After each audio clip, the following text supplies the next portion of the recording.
Hello. My name's Tracey and I'm married and I have 2 children. I have a son who is 28 and a daughter who's 26. And I was born in London, in England, and I grew up there. And then when I was 24, after I finished my studies, I came to live in Israel. So I've been here like 30 years now. I'm 54 today. Towards the end of the summer, like at the end of August, in September, I felt a lump in my breast.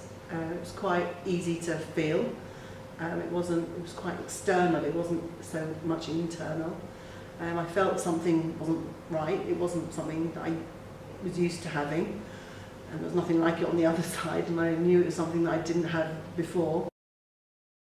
The ones I knew that I definitely had it, and they started telling me about the treatments I was going to have and everything. You know, they give you a lot of information, and at the beginning it is a bit scary because you're going to have to do this and you've got to do this, and it's a few months of this and then a few weeks of this, and you're going to feel like this and you're going to have this, and it's such a long-term thing. Just deal with it. And there was something about, you know, the way you think about it as well. Like I always said, I'm not battling cancer, I'm not fighting it, I'm just dealing with it. It's something that I've got to deal with, I've got to live through it, and then we'll carry back on with life again. Well, you felt very tired, no energy, dizziness. I was lucky that I didn't have any sickness at all. I wasn't sick. I didn't feel great, but I wasn't actually physically sick. You have problems with funny tastes in your mouth and going off your appetite. I didn't have it feel in my hand so much. I'd see hairs on my pillow. I'd have hairs in my hand when I went for a shower. After a shower, when I was like combing my hair, so that I'd get a lot of hair in my comb. And it still looked okay for a while. I think it was after that all happened during the 2nd and 3rd treatment, and I just wanted to take it off already and get rid of it. And it was actually harder for my family. I think sometimes they kind of say, "Oh, well, it still looks okay. You can carry on with it a bit longer." You feel the same person inside. You know, when you look in the mirror, think, "Oh, that's a bit." But you get used to it. But for somebody who isn't used to seeing you, then it can be more difficult for somebody who's not used to seeing you look like that. For people who do care about their appearance, it gives them so much confidence, and they can feel that they can carry on. But I just didn't feel it was for me. You know, I had a friend who had breast cancer like 6-7 years ago, and she wore a wig and she was able to carry on with work.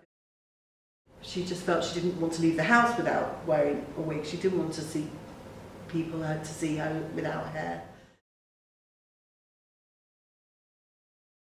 Just if you feel something, you know, you must go and get it checked, and don't just ignore it. That's the important thing. Don't ignore it, because of course the earlier you get diagnosed and start having treatments, then the better it is.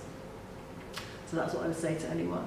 And a lot of people have come up to me and said, you know, "Oh, I couldn't be, I haven't been to the doctor for ages, or I haven't done this, or I haven't done that." I said, well, and because, you know, when they hear somebody's had it, then they said, I made an appointment to go. So I thought, you know, I said, well, that's good. You know, if I've done that, then that's made me feel good as well. But you know, people have thought, "Oh, I really should go to the doctor." You know, you should just ignore things. So that's good.